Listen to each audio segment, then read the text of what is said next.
हाँ हाँ, हेलो यूसुफ। जी अम्मी अस्सलाम वालेकुम। वालेकुम अस्सलाम। उदास कैसे है मेरे बच्चे?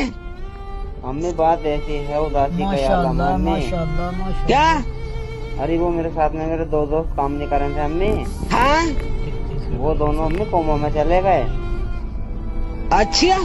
हाँ बताओ अम्मी, मैं यहाँ अकेला रह गया, वो दोनों कोमा में चले गए। अरे तो हरामी, तुझसे कहूँ नहीं थी यारी दोस्ती देख के करा कर। देख चले गए ना कोमा में। पर तू मेरे बच्चे उदास मत हो, अभी तेरी माँ जिंदा सारा जेवर बेच के तुझे कल को ही कोमा में भेजेगी। तू बता कितने का टिकट है?